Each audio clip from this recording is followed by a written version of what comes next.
Hussein. He is the Messiah.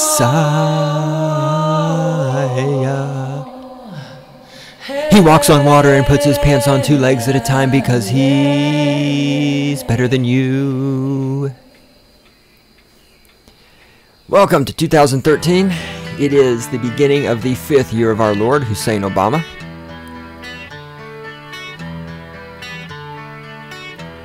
You can scream and shout with all your might. Oh, you can scream, shout, whine, cry, snivel, piss, moan, whatever the fuck you want to do.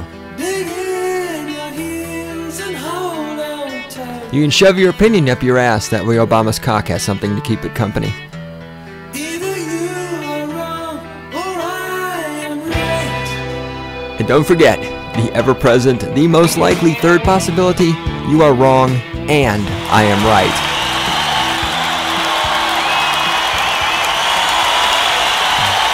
Ah, yes, and the crowd goes wild, the way they always do. This is what it's like to be a celebrity every time I go out in public. People start cheering, women rip their clothes off and throw underwear at me. People throw $100 bills. Why? Because I am the great one himself. And this is stating the obvious, the weapons platform from which I launched the cruise missile of my intellect. The stupidity-seeking cruise missile that homes in on and destroys statists all around the world. All over the place. And if any statists survive the nuclear explosion, then we mow them down with the M60 machine gun. Alright, this is Stating the Obvious, brought to you by the Cynical Libertarian Society, and I am the great one himself. We're on the internet at cynlibsoc.com, cynicallibertariansociety.com. You can send us email if you want to do so at God, that's God, dog spelled backwards, God, at cynlibsoc.com. In the control room is the lovely and adorable Randy. Today is the 3rd of January, 2013, the beginning of the 5th year of our Lord, Hussein Obama. We did not all die in the Mayan Holocaust last year like we were supposed to. No, there are a lot of disappointed hippies and weirdos and freaks out there. So, hippies, weirdos, and freaks, let's talk about stuff. Let's talk about non-political stuff to start off with. Does anybody out there, because I need to get all this in before I forget about it and start getting irate about the state. Irate about the state. Does anybody out there listen to Diana Krall? I'm a big fan of hers. Like her stuff. I've got a number of her albums. And so anyhow, I saw she had a new one out. Got it from the library because I don't actually buy CDs anymore. I also don't download them off iTunes. I just get them through the library and listen to them and go, yeah, that's good or that's not good. And then I can actually make choices. Anyhow, went and got the new Diana Krall album from the library. It's called Glad Rag Doll, and I'm assuming her album sales must be going down because in the past all her album covers have had her on the front, like probably with a piano, looking really classy and hot and shit like that. And on this one, she's on the cover. There's no piano, there's no musical instruments whatsoever, and she's wearing like black lingerie and black nylon stockings, and she's looking hot but slutty, as opposed to before where she looked hot but classy. And at first I thought, well, this is the wrong CD. This is a Britney Spears CD. So anyhow, just saying, Diana, I mean, I understand your album sales must be going down because, you know, the people today are listening to really classy music like dubstep and shit like that. You know, put some clothes on and fucking get your self-respect back, honey. You don't need to tart yourself up to sell albums. And if you do, you really shouldn't be trying to appeal to those kind of people. That's just my opinion. You know, and let's be honest, Diana Krall sells a lot more albums than I do. So my opinion on this probably doesn't fucking mean much, but it's still my opinion. Speaking of opinions, let's talk about the movie Prometheus. Now, I am a huge fan of Ridley Scott, Alien and Blade Runner. 2 of the greatest movies ever fucking made. Ever. Ever. Blade Runner, you gotta watch the director's cut, though. The one that doesn't have that fucking stupid narrative overlay on it. Anyhow. So, I remember back when Prometheus was coming out, I was all excited. And I was telling this guy I know who owns an independent movie theater about how excited I was. You know, Prometheus, oh my god, it's Ridley Scott, Alien prequel, it's going to be so awesome. And he says, you know the movie's going to suck, don't you? I'm like, no, man, it's going to be great. It's going to be awesome. He's like, no, it's really going to suck. Trust me. I'm like, no, man, it's going to be a great movie. It's Ridley Scott. It's an Alien prequel. We're going to find out what happened. You know, it's like having orgasms like you people do when you see Obama on TV and you go, oh, Obama, you're going to give me free healthcare. Right? You know, like I was doing that because that's what gives me orgasms is Ridley Scott movies. And he's like, no, dude, it's going to fucking suck. Trust me. Well, I finally saw Prometheus thanks to Netflix. And guess what? It sucked. Oh my God. I mean, it looked great. It looked pretty fantastic. There were a lot of nods to Alien, and it had the whole Ridley Scott look to it. So, I mean, visually it was great. The plot, such as it was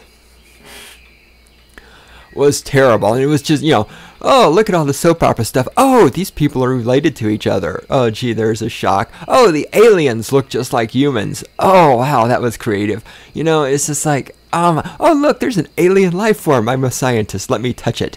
And just like the part where the geologist like freaks out and goes, man, I ain't looking at those dead bodies. I'm going to walk away. It's like, why? There was no motivation for that at all. You could tell it was completely contrived just to give in the plot a reason for the two scientists to become separated from the rest of the party so that they could get trapped in the alien complex overnight, you know, and it's like, oh, yeah, and just like, oh my God, it was just fucking terrible. The fucking plot was fucking terrible.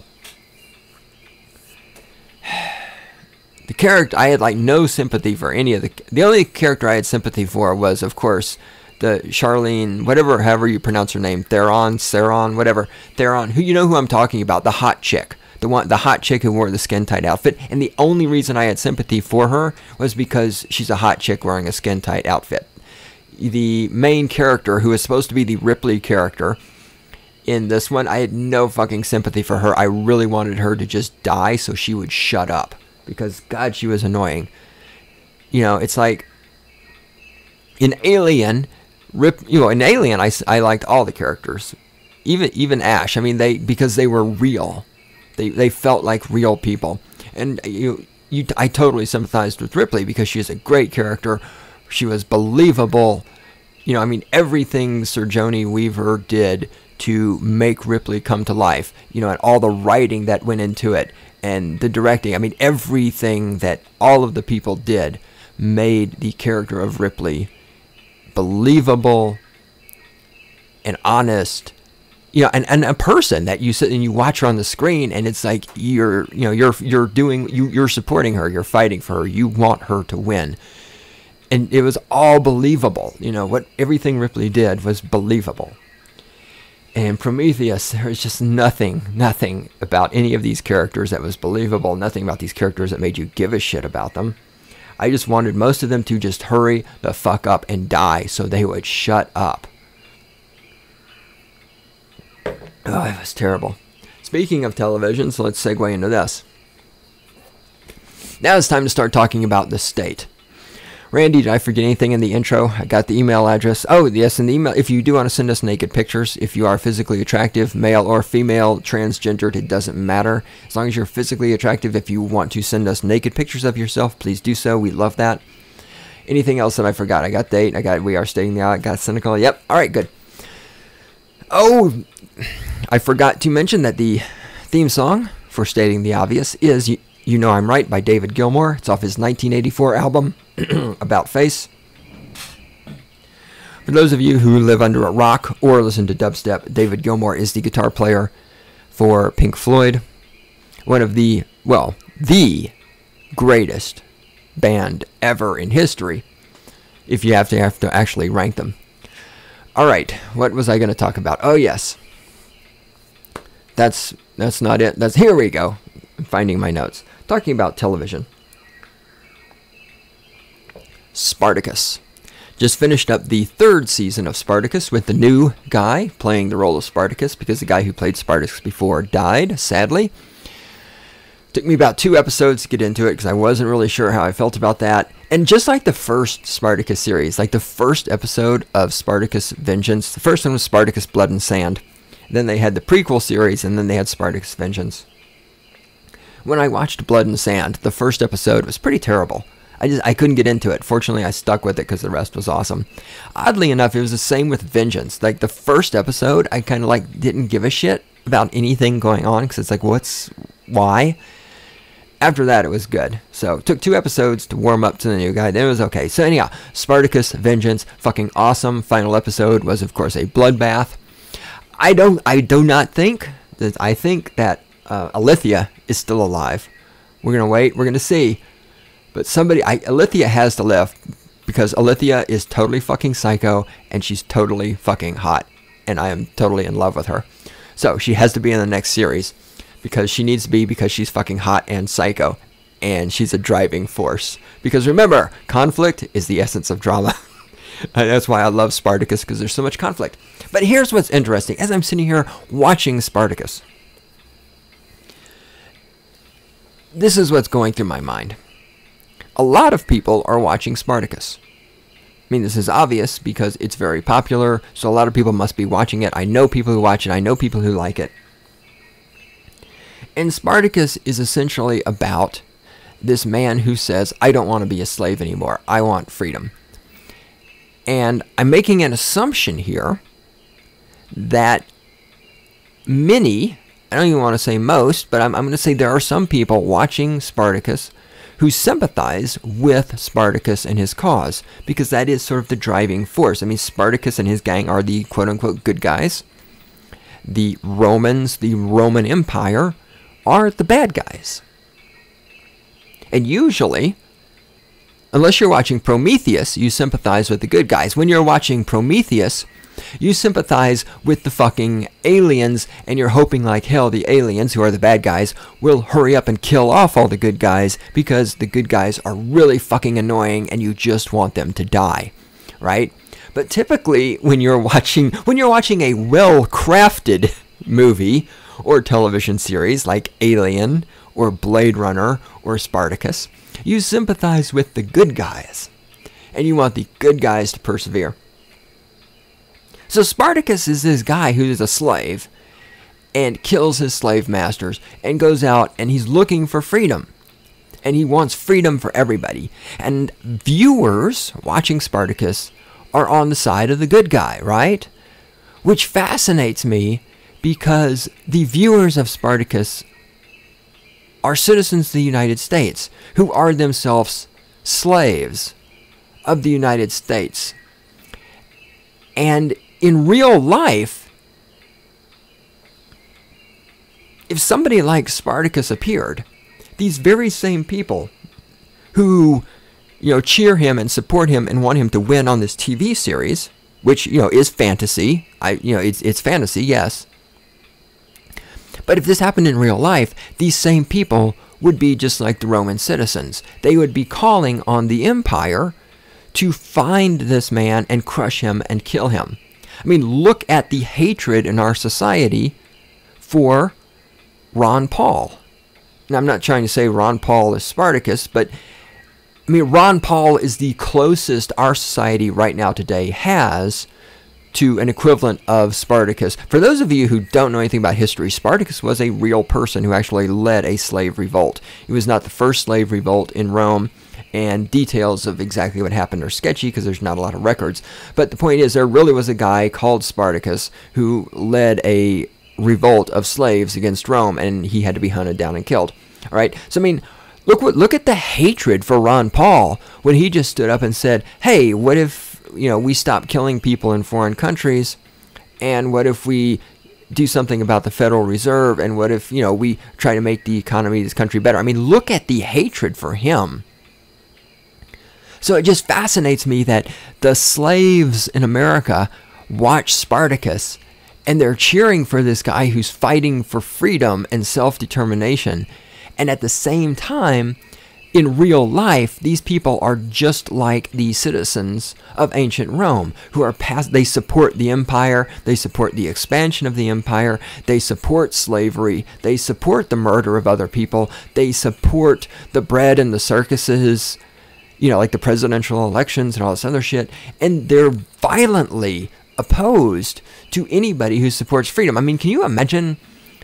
Like today, what if somebody like Martin Luther King, like let's say today we still for some reason had slaves. I mean, if somebody like Martin Luther King showed up and said, "Hey, we should free the slaves." I mean, today the way people are so brainwashed by the state. I mean, you think, I mean, he got shot already because he was dangerous to the government. But if Martin Luther King came up today, the government would not have to kill him. The government killed Martin Luther King Jr., by the way, in case you haven't figured that one out. Because some private citizen would kill him, because people today are so fucking terrified of freedom. And so the point is, I found it so ironic that, you know, people are watching Spartacus and cheering for Spartacus to win, while in real life, these very same people, you know, you 99%ers out there, if Spartacus was a real person in the United States running around saying, hey, what if we were free from the state? What if you could get a job without permission from the government? What if you could enter into a contract without permission from the government? What if you could make money without having to give some of it to the government? What if the government didn't own your body? What if the government couldn't force you to do things? What if the government could not kill you for smoking marijuana? Well, what if you had actual freedom? If somebody like that were alive right now today, publicly saying those things, the 99%ers out there would be screaming for this person to be murdered by the state.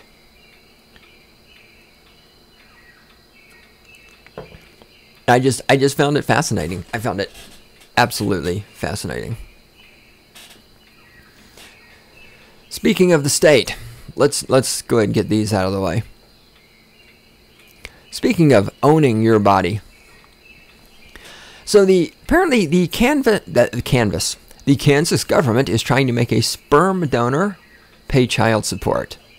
Now get this, okay, a Kansas man who donated sperm to a lesbian couple after answering an online ad is fighting the state's efforts to suddenly force him to pay child support for the now 3-year-old girl, arguing that he and the women signed an agreement waiving all of his parental rights. Now remember, those of you out there who are statist, you believe that you are not a slave. You believe that you are free, and you believe that you own your body.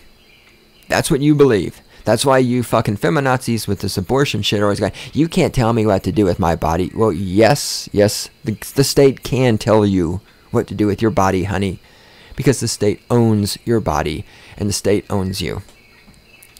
Now, let's take a look at what's going on here. The case hinges on the fact that no doctors were used for the artificial insemination. State argues that because William Murata, probably mispronouncing his name, did not work through a clinic or doctor as required by state law, he can be held responsible for $6,000 the child's biological mother received through public assistance, as well as future child support. So here's what's going on. He answered a ad on Craigslist. These two women wanted to have a baby. They were seeking a sperm donor. So it says here, the three signed an agreement relieving Murata of any financial or paternal responsibility. So these three people, two lesbian women, this man, the women wanted to have a child. The three people, they found each other, they got together, they signed an agreement. All three of them willingly signed an agreement. They all agreed to this of their own free will, relieving Murata of financial or paternal responsibility. The government now says, oh no, you can't do that. Why? Because you don't own your bodies and you're not free. You can't make an agreement without the state being involved. Why must the state be involved? The argument on the state side is that you can't do this. You cannot engage in artificial insemination without a doctor being involved. Where is the relevant? So anyway, he dropped off containers of his sperm at the couple's home. He did not actually have sex with them, apparently. It says the women handled the artificial insemination themselves using a syringe. I'm sure if that turns you on, I mean, I'm not a lesbian. I would have just like had sex with the guy, but okay. Then again, I guess I could see why they might not want to do that though. It's cool. The point is they did it. They had their sperm donor. Okay. Blah, blah, blah. Hearing is set for Tuesday. Okay. I'm trying to get to the relevant point. Nobody has held him harmless. The agreement signed by Marata Schneider. I'm totally mutilating these people's names. This is not intentional. The agreement signed by the man and the two women, saying that will prevent me from mutilating their names further, in March 2009, said the women, quote, hold him harmless, unquote, financially. The agreement also said the child's birth certificate would not list a father. Now, here's where we get to the state. Under a 1994 Kansas law, a sperm donor isn't considered the father only when a donor provides sperm to a licensed physician for artificial insemination of a woman who isn't the donor's wife. The result is an incentive for donors and prospective mothers. The result is an incentive for donors and prospective mothers to work with a doctor, DeRocha said. Quote, I believe that is the intent of the law so that we don't end up with these ambiguous situations, unquote, she told the AP. Now, first of all, there's nothing about this situation which is ambiguous unless you're stupid. These three people came together. The two women wanted a baby. The man was willing to donate the sperm. They signed an agreement that said the man did not have any paternal or financial responsibilities. There's nothing here that's ambiguous unless you're really fucking stupid. Three people who are supposedly free, right? Because you slaves believe you're free. Three supposedly free people who own their own bodies made an agreement with each other.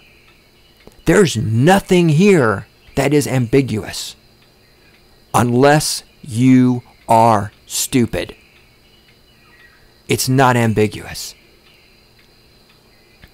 And it says here, the law says you have to go through a doctor. And she's saying so that we don't... No, the reason you have to go to a doctor is because the state needs to force as many people as possible into the medical industrial complex. Why do you need a doctor to get a woman pregnant? People have been getting pregnant for thousands and thousands of years without a doctor.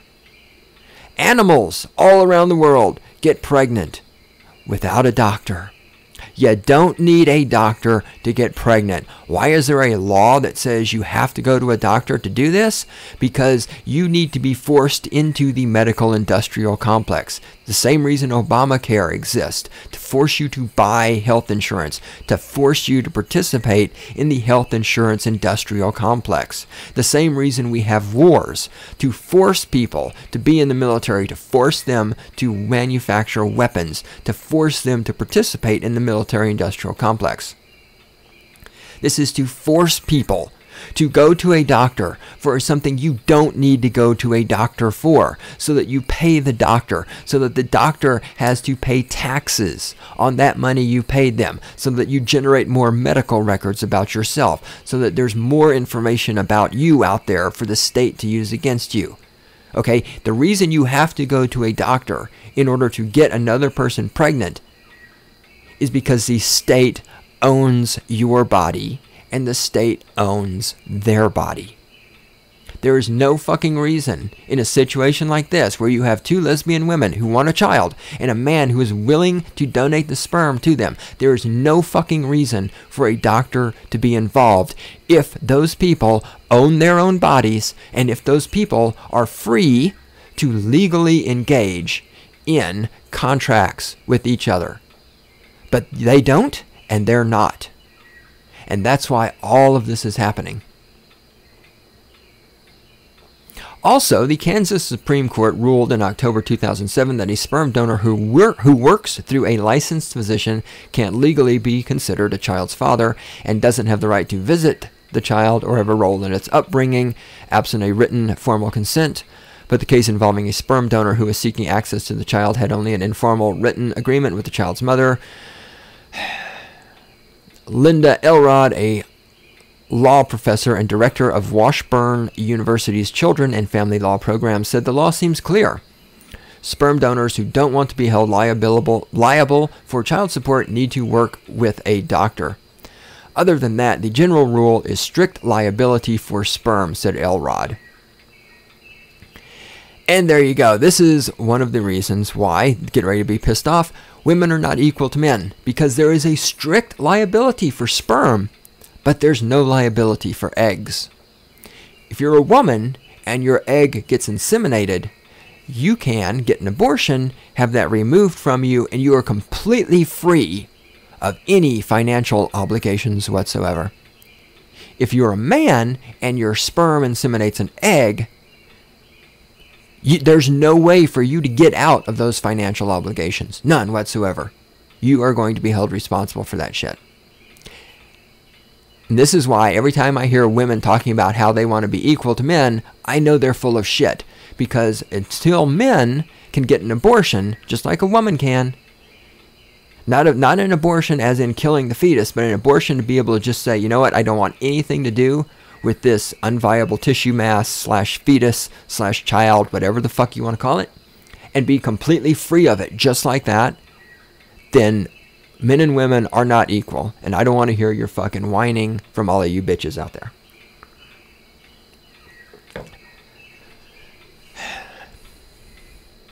Meanwhile, how are we on time? Great. Let's do public education. Maryland school suspends 6-year-old boy for making gun gesture and saying pow. I don't need to read this. All you need to know is that a 6-year-old boy made the, quote, universal kid sign for a gun and said pow. And he got suspended from school. This is what is going on in our schools. This is what our schools are worried about. This is what's happening in schools in place of educating people. But then again, they're public schools. Let's talk about public schools and guns for a moment. I need to put a link. Randy, remind me to put a link to this video. Penn Jillette from Penn and Teller is on some TV show having a, well, I shouldn't say he's having a conversation. He's trying to have a conversation with these 3 ignorant bimbos, and I don't know who these bimbos are. Apparently they're somebody that people know. Anyhow, the bimbos are raging on and on and on about gun control, and if this is a follow-up to the Connecticut shooting, and also this is partially a chance for me to follow up on my comments about the Connecticut shooting and clarify and elaborate on some stuff. So anyhow, the video is just great because you see Penn attempting to have an intelligent conversation and these 3 bimbos just going berserk about, you know, how Asperger's has caused this kid to go violent and how nobody needs a gun and how the guns do their mind control thing and make people want to kill people and all this other shit. But Penn said the real, well, everything he said was intelligent, but he said one really important thing in this video. Penn pointed out that this incident is an anomaly. Because the thing that everybody loses sight of is that on the day when this wacko went in that school in Connecticut and shot those people, on that very same day, every other person in the United States did not go into a public school and shoot people. One person out of the entire population, and I right offhand don't know what the population of the United States is. I should have Googled that before I did this, just so I could use actual numbers to make my point. The point is, though, one person out of the entire population of the United States did something. And this is not, this, yeah, I'm just going to say it this way. This is not a tragedy. It's a tragedy. No, it's actually not. Look at all the people who did not get killed in a public school shooting. Look at all the people who did not commit a public school shooting.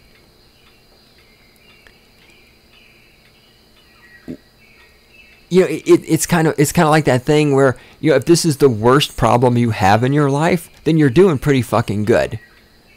Out of all the people in the United States, out of all of you slaves out there, with all the people in this country that are on medication for their personalities, with all the people in this country that have psychological problems from being treated like shit by our society and by the state, out of all the people with anger and all this, the fact that only one person did this is actually pretty fucking amazing when you look at it statistically.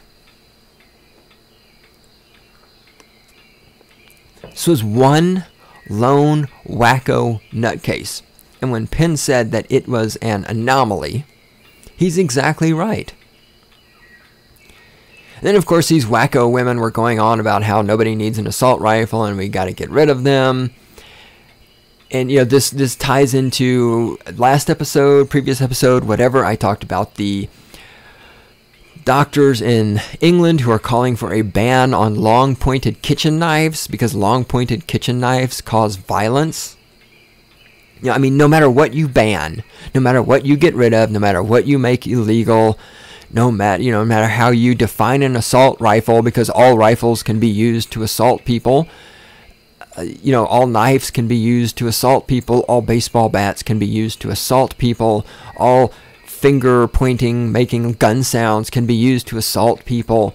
It doesn't matter what you ban, what you make illegal. There will always be nutcases in our society. There will always be anomalies. There will always be isolated acts of ridiculous violence like this.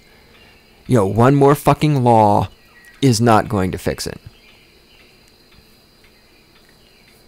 I also want to say, speaking of that, when I was ranting about it shortly after it happened,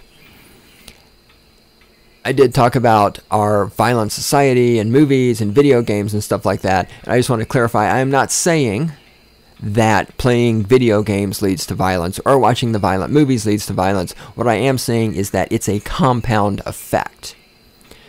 Because that's the thing, well, the guns made him do it. Or then there's the anti-video, well, the video games made him do it. And well, Dungeons and Dragons made him do it. Because we all know that people who play Dungeons and Dragons worship Satan. So, everybody out there, Asperger's made him do it. Everybody out there's got their one theory about the one thing that made him do it. Okay, my point is there isn't one thing that made him do it. What made him do it is a combination of things. It's the combination of 12 years of public school, along with being treated like a slave by the state, along with the way society behaves, along with the medication he was on to fuck up his personality, along with the idea in our society that violence is how you solve problems, which is broadcast to people through movies, through video games, through the war on drugs, through the war on terror, combined with the lack of personal boundaries and privacy, which is illustrated by TSA touching children's penises in airports, and the government reading your email, and the corporations getting your information and using it to sell things. All of these things together. There's no one thing that made him go in there and shoot these kids in this school, which is what all of you out there would love to believe, because if there's one thing that causes this, you can just stop doing that one thing. We'll make that one thing illegal, and there'll never be another school shooting. And you believe this because you're stupid. Okay, there's not one thing that made this happen. There was a whole train of events that made this person, oh yeah, and as those of you who believe that he did this because his mother was a prepper. No. He did this because of a whole chain of events in his life, situations, conditions that took place over the span of the moment he was conceived until the moment he walked in there and shot those kids. All of this came together to result in that. It's not one thing. And your idea that if you just find that one thing and make it illegal, there will never be another school shooting. Those of you who believe that simply shows how fucking stupid you are. Now, talking about fucking stupid, talking about corporations. We weren't talking about corporations, but we are now. And how stupid you people are. There is a corporation around here. And I was talking to a person who works for that company.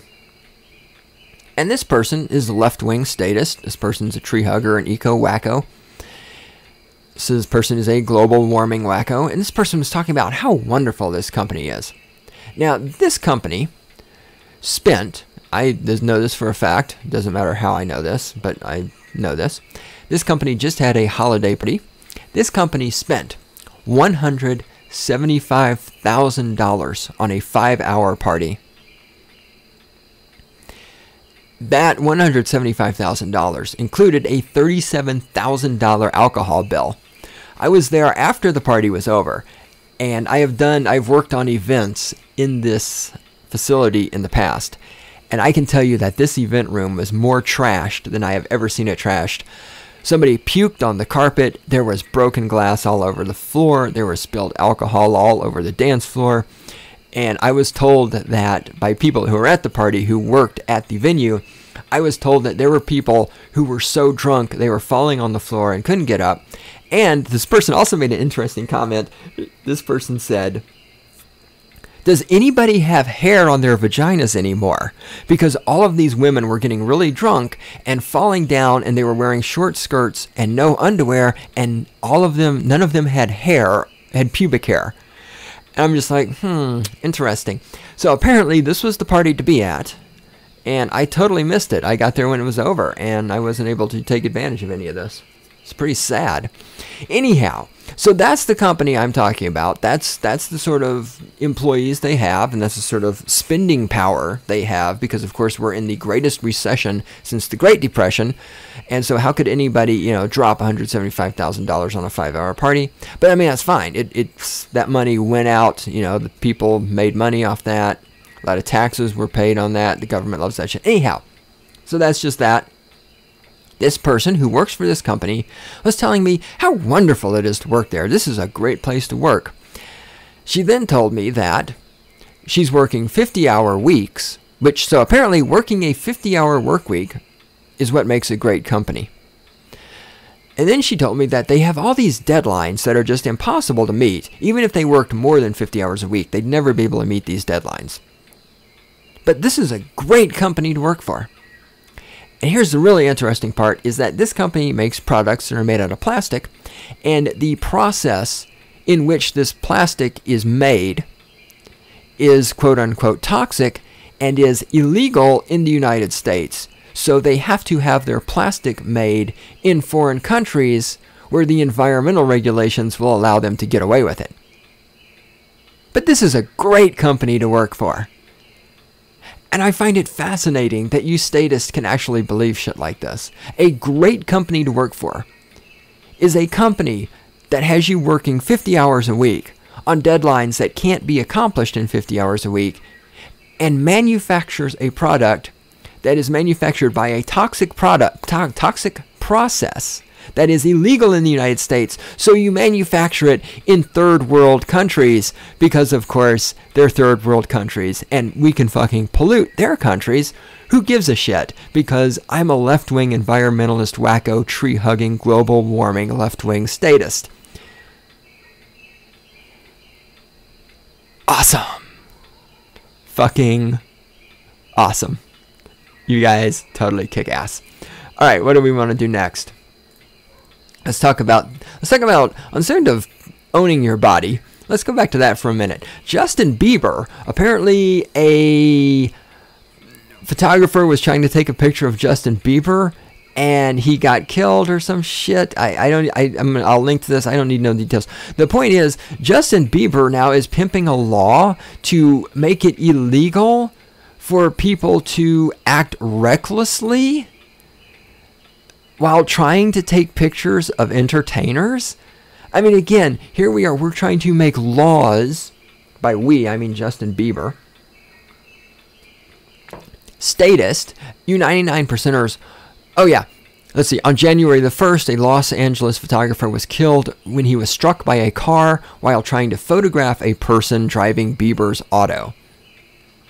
So this photographer, trying to get a picture of an idiot driving Bieber's automobile, stood in the road or whatever, got hit by a car and died. No, Justin Bieber wants to make this illegal. He wants to make it illegal for people to engage in risky behavior while trying to take pictures of celebrities. Again, if you own your own body, you should be able to engage in risky behavior anytime you want. It's your body. You own it. So if for those of you who think you own your body, ask yourself, are you sure about that? Are you really sure you own your body? I'm going to read these last 3 lines here because these are interesting. The contradiction between the stars' simultaneous demands for privacy and for greater publicity for their entertainment careers has prompted much derision. In 2008, LA Police Chief William Bratton denounced a so-called, quote, Los Angeles Regional Paparazzi Task Force, unquote, as, quote, a total waste of time, unquote. Quote, we have sufficient laws on the books that we enforce to deal with these issues, he said in an interview with a news station. Quote, if the ones that attract the paparazzi behave in the first place, like we expect of anybody, that solves about 90% of the problem. The rest of it we can deal with, unquote. It's hard to believe that a LA police chief would say anything that intelligent, but occasionally I guess things like that happen.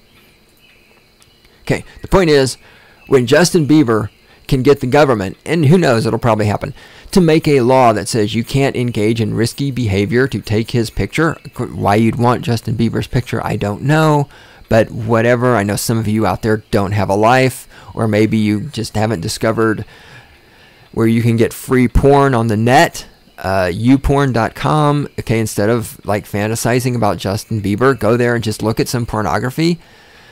Do anything other, watch Prometheus and poke your eyes out, with fucking hot irons from the pain of watching these stupid characters walking around doing things that have no motivation whatsoever. I don't know, whatever. Just stop wanting pictures of Justin Bieber, and then people will stop doing ridiculous things to get pictures of Justin Bieber.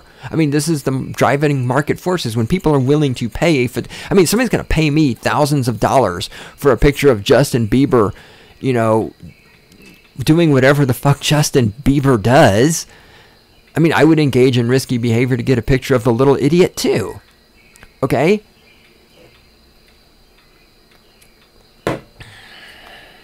What's next on this show?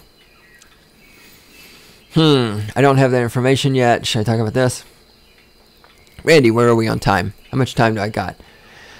10 minutes. Ish. Did that.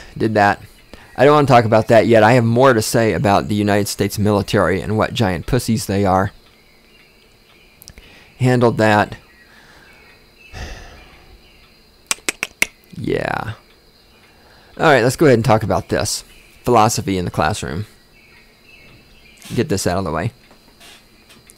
This will probably crop up again in the future, but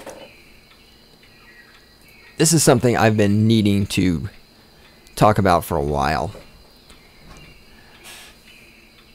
I have taken a number of philosophy classes at different colleges because obviously philosophy is something that's interesting to me, should be interesting to you, but of course most of you don't understand what philosophy is. That's why you don't see contradictions, like when you run around saying, I own my body, but at the same time not being able to realize that you don't own your body because the state controls what you do with your body.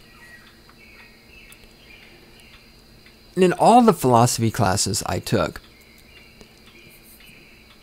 they ultimately lead down this path to looking for ethics, and in that you have the utilitarian ethics, you have the Kantian ethics, and I've talked about a lot of this stuff in the past. If you go way back in the Stating the Obvious archives, you'll find an entire series I did on utilitarianism. And utilitarianism is essentially what drives our government. That just means that you do, that is democracy. You do what is quote-unquote good for the greatest number of people, which is another form of democracy, which is another form of mob rules, which is another way of saying that, if 51% of the people want to put 49% of the people in concentration camps, you can do that because that's the greatest good for the majority. Utilitarianism doesn't work, yet still our government is based on that. There's so there's all these approaches, and in all these ethics classes that I've taken, there's always this attempt to distill right and wrong, or no, that's not a good way to say it. There's this constant look for some kind of rule or some kind of measure by which you can determine what is right and wrong. That's sort of the ultimate goal of ethics in a philosophical sense, is to come up with a framework that allows people to determine ethical right from ethical wrong, right? So utilitarianism says the framework in which you determine ethical right from ethical wrong, and from here on now I'm just going to call it right and wrong. Utilitarianism says the framework for determining right and wrong is what causes the greatest amount of good for the greatest amount of people. Kantian ethics say that the framework that determines right from wrong is, are you treating other people as an ends rather than a means? You know, and there are other variations on these things. Those are like the two big school of thoughts. But here's what I found fascinating, is that all throughout all the years and classes of ethics and philosophy that I've been through, I never ever heard the non-aggression principle. It never came up that the framework for determining right and wrong is to ask the question, am I initiating force against another person? And it made me wonder, why is it that all these philosophy teachers with all these PhDs and all this experience, how is it that none of these people have ever brought up the non-aggression principle? How is it that I made it through all this college, all this philosophy, and never heard the non-aggression principle? There's all this rationalization. You know, Thomas Hobbes in The State, you know, the Leviathan is the term that he coined, you know, for the state, where you go into the state and you give up some of your rights in order to be protected by the state, and all this other stuff. And this is where statism comes from. And Thomas Hobbes came up with the social contract that a lot of people believe. You know, well, you're born in America, you're part of the social contract. Oh, you mean like how slaves born on the plantation were born into the system? Well, if I, being born in the United States, means that I'm part of the social contract now and that I have to obey the government of the United States, then doesn't that mean a slave born on a plantation is born into that social contract and has to keep being a slave? And so that's the point. It's like that's the very obvious contradiction in the Hobbesian social contract view. You know, when you look at utilitarianism, there's the very obvious contradiction that I've already pointed out. You know, 51% can enslave 49% because it's for the greater good. So there's all of these ethical framework philosophies out there that are trying to be the one philosophy that determines right from wrong, but they all fail. They all fail. Because what I've noticed as I can look back on it now, from a position of more experience and more thinking about it, what I see when I look back on all of the ethics classes I've taken and all of the discussion in those ethics classes is that the search for an ethical framework to determine right from wrong was not an honest one. It was not an unbiased one. Because all of these people looking for an ethical framework were looking for an ethical framework not that determined right from wrong. They were looking for an ethical framework that determined right from wrong in a way that the person looking for the framework wanted it to be. So, for example, if you believe that it's perfectly ethical and okay for the government to take people's property from them just because it's the government, then you have to have an ethical framework that says that's okay. There's all these people who are starting with the end, you know, well, I believe that the government should be able to have taxes, and I believe the government should be able to make drugs illegal, and I believe the government should be able to make war on other countries. So now I'm going to go and look for an ethical framework. Oh, but then I also believe that women have a right to abortion, and I believe that everybody has a right to health care. So now I have to go look for an ethical framework that supports those beliefs. And any ethical framework that doesn't support those beliefs that I already have, I have to dismiss that framework. And now that I can look back in retrospect, I can see that this is exactly what happened. You know, in pretty much every ethics book I read, there were elements of this, and certainly in the teachings of all the teachers, because all of the ethics professors, all of the professors period, are all biased. And that's not to say anything bad about them. If you go back and you listen to old Stating the Obvious, you'll hear that I talk about one professor in particular, Professor Spears, who I took an intro class from. You know, and he is very much utilitarian, very much animal rights wacko. He made no attempt to really hide this,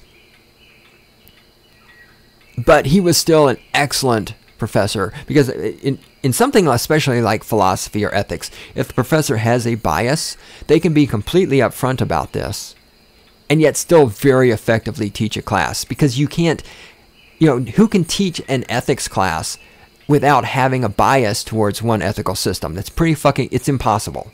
So I'm not saying there's anything wrong with that. But all of these ethics systems are built by reverse engineering, by starting with what the person trying to build it wants to arrive at and trying to go backwards. And that, I think, is why the non-aggression principle never came up. Because the non-aggression principle is pretty simple, it's easy to apply, it makes sense, and I will argue that it is ethically and morally correct. It's real simple. It is always wrong to initiate aggression or violence against another person. And because self-defense is not initiation, it is always right to defend yourself when aggression or violence or force is initiated against you first. And the problem with the non-aggression principle is that it makes wars wrong. It makes the war on drugs wrong. It makes taxation wrong. It makes all of the things the government does wrong. It makes it wrong to force people to buy health insurance. It makes it wrong to say to 3 people, you cannot enter into a contract to donate sperm without a doctor being involved and without the government being involved. It makes all of those things wrong. The non-aggression principle, if actually accepted as the basis of morality in the United States, would bring the entire statist system that you people support, like Roman citizens in the arena cheering the death of gladiators, it would bring all of that to a halt. It would bring it down. And this is why I believe in all the philosophy classes I took from 101 all the way up to 666 and everything in between, this is why the non-aggression principle is never mentioned, it's never brought up, it's never discussed, it's never analyzed. Because acceptance of the non-aggression principle would mean the absolute end of the state in all its forms. And you Roman citizens out there, you slaves, aren't going to let that happen. Because you enjoy slavery, you enjoy being wards of the state, you enjoy your bread and circuses. No matter how much you cheer for Spartacus, ultimately you are on the side of the empire.